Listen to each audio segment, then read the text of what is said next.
Welcome to Massive Late Fee. And now your hosts, Mark and Carol.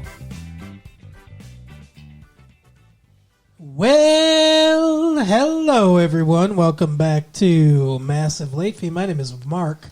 With me, as always, is my fiance Carol. How you doing today, Carol? Hey, what's up? Not much. It's been a week here. It has. It's November 21st, 1998, and my beautiful blushing fiance and I are both ill. Yes. And she looks alarmed.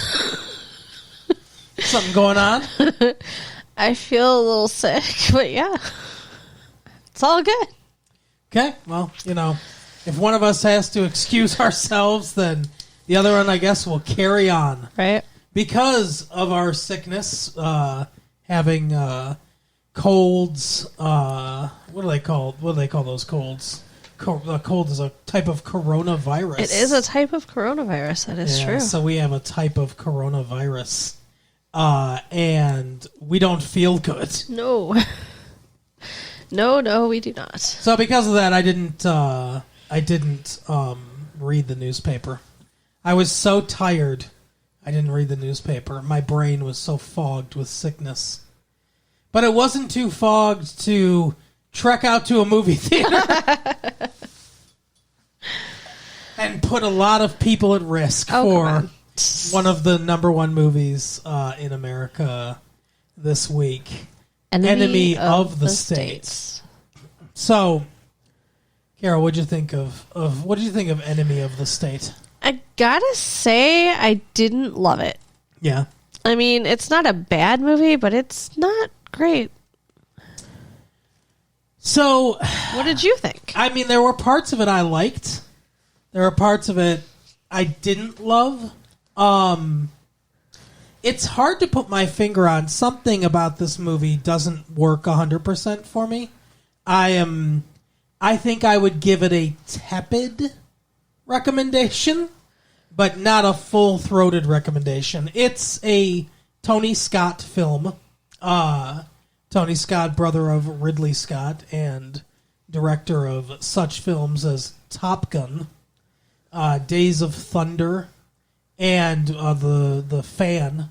Remember we watched The Fan 2 years ago? Oh, yeah. With Robert De Niro? Same actor, wasn't it, right? Robert De Niro? Oh, no. Never mind. Yep, no. Completely wrong. But anyway, so Tony Scott has a history of like a mistrust for big government authority. He seems okay on the military, but he's like throughout his filmography, he seems distrustful, or in a lot of his movies, he did Crimson Tide too. He directed that. Yeah. So that's another situation, and Gene Hackman was. Yeah, in I was that. going to say, at least that's one movie. That's another situation where it's like the bureaucrats in charge, they're the bad guys. And this movie is very much the same way. The bad guys in this movie are the government, essentially. So that kind of, that I think furthers his general themes of that. He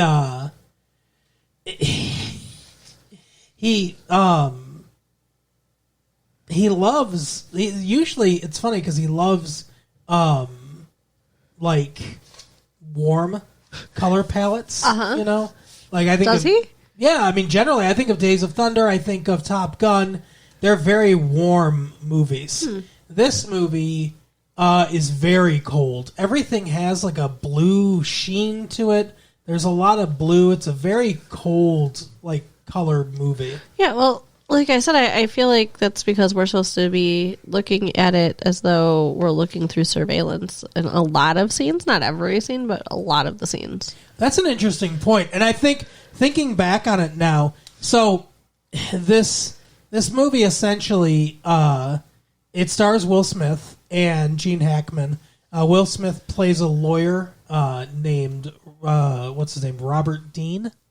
And he's like a D.C. labor attorney. His wife is a member of the ACLU, and there's a lot of talk. So there's a lot of talk about Democrats and liberals and Republicans and like all that kind of stuff in this movie. But anyway, so Will Smith gets a Jason Lee, Mallrats' own Jason Lee, accidentally films the murder of Jason Robards, actor Jason Robards, he's playing some congressman. Basically, they want this privacy bill to be passed through Congress, and this is going to allow the government to spy even more than they already are, I guess. But if you take the movie at face value, they already spy an awful lot. What do they need? What more do they need? Well, maybe it just makes what they're already doing legal, and maybe it's not. So the NSA is just doing a bunch of illegal shit right now. Jon Voight, who looks like a villain, and according to a lot of reports, including his own daughters, is an actual real life villain. He's just an easy villain. Yeah, he just every time I look at him, I just viscerally don't like him. He looks like a prick. Yeah, it's like that evolutionary thing where someone passes by and you feel cold because then you find out later they're a serial killer. But anyway, so they kill Jason Robards because he's a Republican, but he's against this bill, which I would assume most Republicans would be against this bill because government overreach is supposed to be something that Republicans are against. They talk a lot about security and terrorism and like the balance between the theme of this movie is essentially privacy and like your inherent right to privacy and the importance of privacy rights. I think this movie is very much Big Brother is watching. Yes, it's very like Fahrenheit 451. I think themes. Exactly. I think the 1984. Yeah, like I think the point is to scare everyone, to be like, hey, it's like a techno thriller. So the point is for everyone to be like, oh fuck, it's like Sandra Bullock's The Net, but scarier. Very much like that movie. But you know what? I enjoyed The Net. I can't say I enjoyed this movie. Yeah, it was too long, and there was too much politics. So the movie has a pacing issue. Well, half the time too, I didn't know what the fuck they were talking about. I'm sorry, like they went a little above my head. I hate saying that because it makes me feel stupid, but they did. They did. There are definitely parts of this movie where they're like catch up, kind of like they're really just like bang bang bang through it. There's a lot of jargon in the movie and everything. So I definitely see what you're saying there. Yeah, you can't be using terminology that the general public won't understand if you want the movie to appeal to the general public. Yeah, I know that they're trying to strike a balance between realism and like realism, like these are how these people would talk to each other, but also you have to be able to communicate it to the audience. But so my point was, at one point he meets up with Gene Hackman, who used to work for the NSA, designed a lot of the surveillance equipment, and then got out and lives off the grid. And there are moments in this movie where the color palette changes to much warmer. And reflecting on it now, because I think that's a good point that you make about it's supposed to mimic like being surveilled. When he first comes home to his house to talk to his wife and his son, before they're on to him, it's a warm color palette in their house. Afterwards, their house is cold throughout almost the rest of the movie. When he meets Gene Hackman and he starts like taking all the bugs and stuff off of him, the color palette warms. And and as they're like, it seems like now that I'm thinking about it, I'd have to rewatch it and try to pinpoint every time it warms, but I think every time the color palette warms, it's when they're being less and less surveilled. Because there are times they get away from that a lot. Yeah, I didn't notice that, but that makes a lot of sense. This was filmed in CinemaScope, which I guess is to be expected. For those of you that don't know, CinemaScope is a 2.35 to 1 ratio. Basically, it's a wide aspect ratio. The black bar is on the top and the bottom. not exactly letterboxed, but that makes sense because it's an action movie. Most action movies, you want to be able to see the whole frame. You want more frame side to side as opposed to up and down, unless it's like a Godzilla movie or something like that, something with like tall scale, or Jurassic Park. Jurassic Park was filmed in like 1.85 Okay. to 1 with taller aspect ratio. But anyway, so it's wide angle lenses, all that stuff. The other thing too, I liked the cinematography quite a bit. Cinematography is like it's all low key lighting, like one light source, like key light. There's a lot of shadow and everything. You light something like this, like more like a sitcom, and it's not going to feel the way it feels. But there's a lot of boardroom scenes. It's a lot of like NSA people walking around tables and talking about who they're going to kill next. Yeah, it's kind of weird to me how many people were aware of this murder that they're trying to cover up the whole movie. It's like, if you have... And they keep killing people. Yeah, if you have 10 dudes who know about somebody being killed, like, it's not going to stay hidden. Yeah, they're all semi-stars. I mean, we got Seth Green from Buffy the Vampire Slayer. We've got Jack Black from that movie we just saw, I Still Know What You Did Last Summer. We've got Jamie Kennedy from the what's it called? Scream, from the Scream movies, the 2 Scream movies. Didn't he get killed? I think he got killed in the second one. I don't remember. I don't know. His character died. But anyway, so you got him. They're all part of like the techie we're nerds thing. Then you've got two like, and they're in the same scene too, which is so funny to me. You've got 2 children of stars that are also in this movie. They're the mercenaries. Scott Conn, son of James Conn, and Jake Busey, Gary Busey's, horse teeth son. That's nice. Well, they both have big teeth, I guess. But anyway, so that kind of fills out John Voight's crew, and also Elliot from E.T. Elliot is one of the high like people in there or whatever. Interesting. I think he's like his second in command.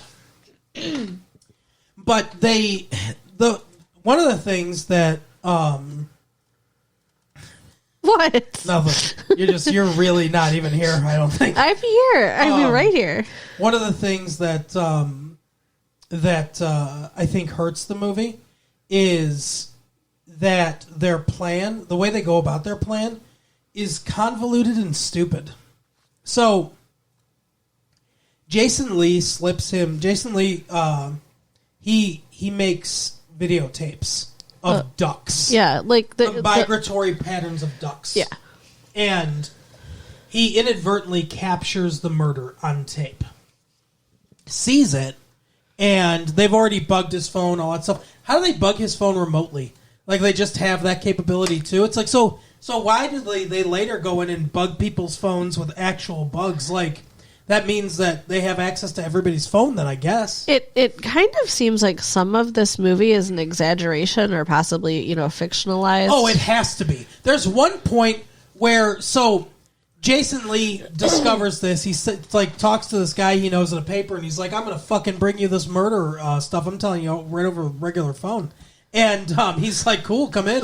We'll both be fine." And so he goes to come in, and then he's like being chased down by Scott Conn and Jake Busey, and he's running around. There's this big chase scene and everything. He runs into a lingerie store where Will Smith is trying to pick out lingerie for a Christmas gift for Regina King, his wife. Yeah, this is stupid, too. And in this lingerie store, they have lingerie models just walking around, and they try on the lingerie for you, and they're like, "Hey, what do you think? Like, look at it on her. What does it look like? You want that on your wife?" Yeah. Weird. I don't think such a place exists. That seems like fiction as well. Yeah, it's so weird. Maybe in Los Angeles, not in Washington, D.C. Yeah, I don't know. I mean, I've never heard of anything like that. The seedy part of D.C. is the underbelly. It's not like it doesn't have big, like, fancy department stores. Uh-huh. That's so an L.A. thing and not a Washington, D.C. thing. But anyway, Jason Lee happens to run through there, And they happen to know each other. Right. They went to Georgetown together. I guess he went to Georgetown for photography and knew a fucking or I guess he went for like some sort of ornithological thing. Like Yeah, I think he was more like a scientist. But anyway, still Georgetown wouldn't be my first guess. For a lawyer, sure.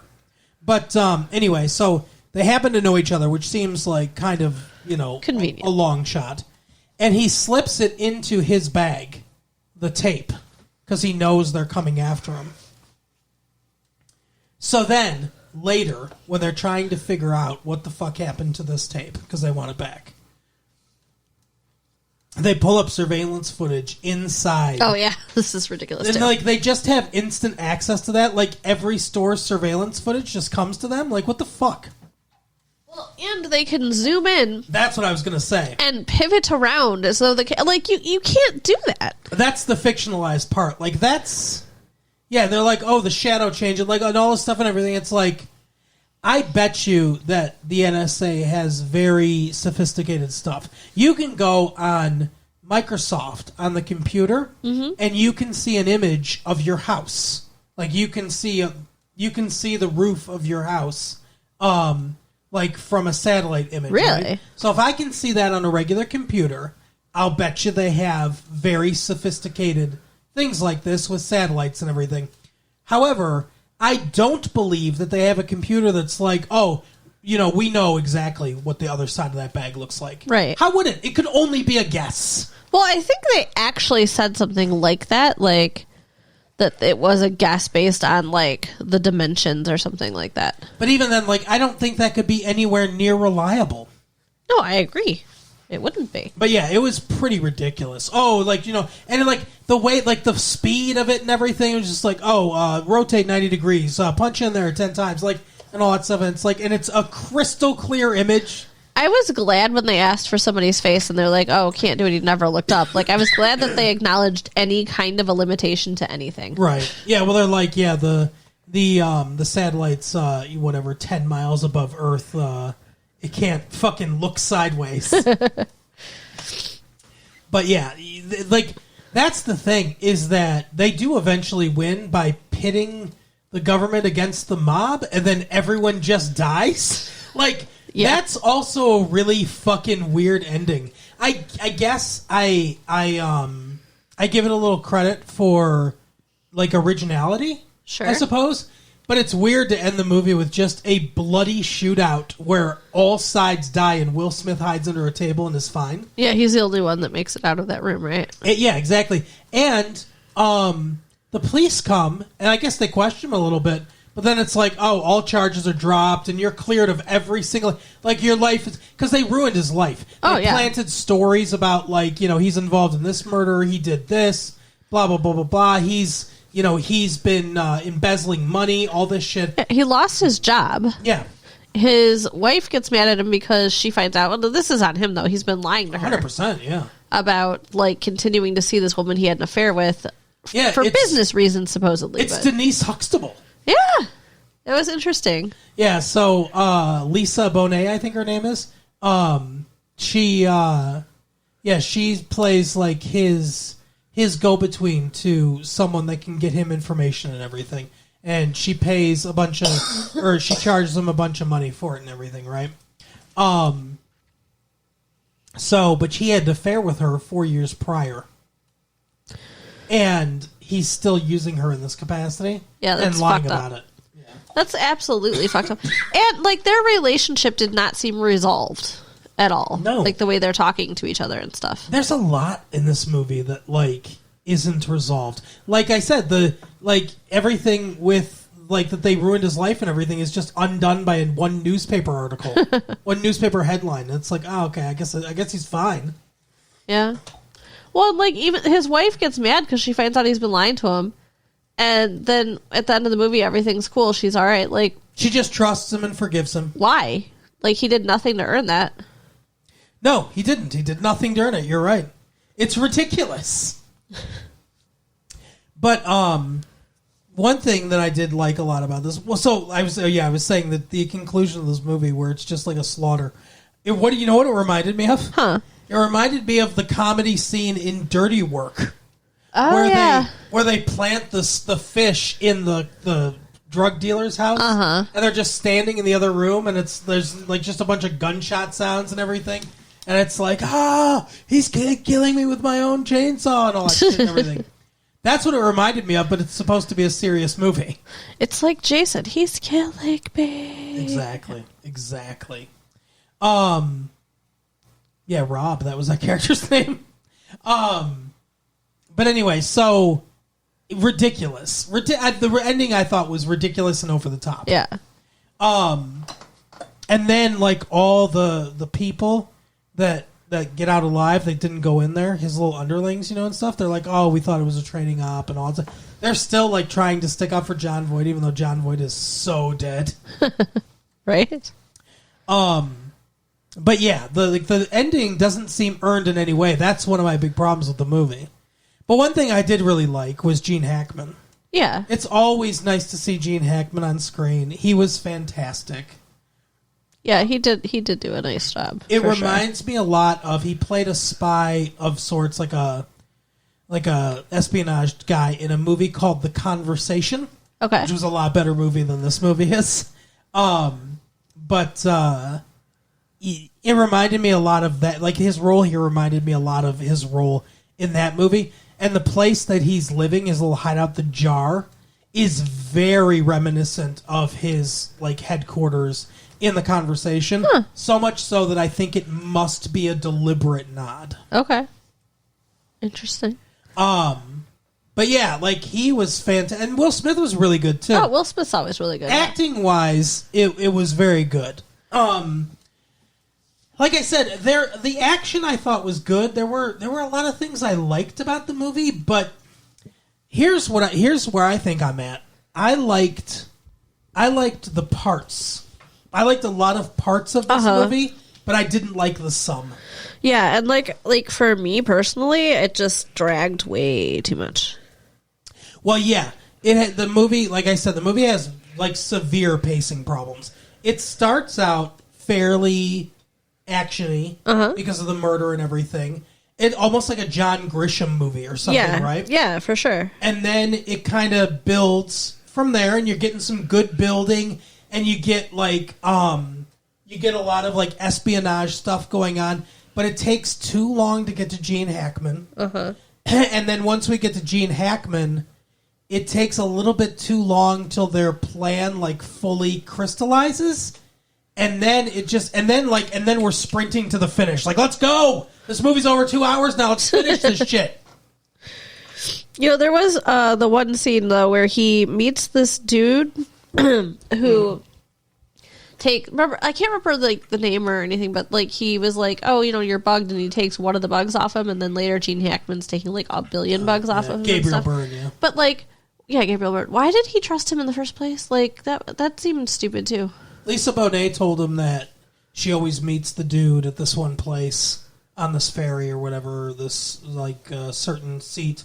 So he looks, or he goes there to meet him, and he's like waiting around. He thinks he's going to meet him, and then Gabriel Byrne comes up to him after they get off, and he's like, "I had to make sure you were okay and everything." And he's like, "Are you Brill?" Because that's like the guy's code name or whatever. Right. And he goes, "No, Brill's dead. He died in a field or whatever when he was 2 years old."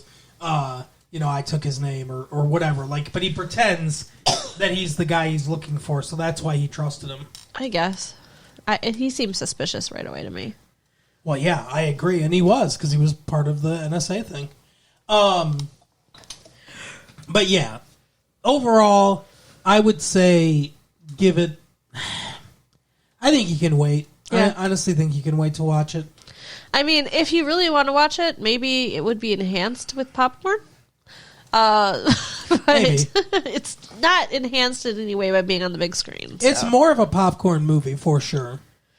So, I don't know. It's like, for me to tell people to wait to watch something at home, it's like giving up the popcorn just seems like a big ass.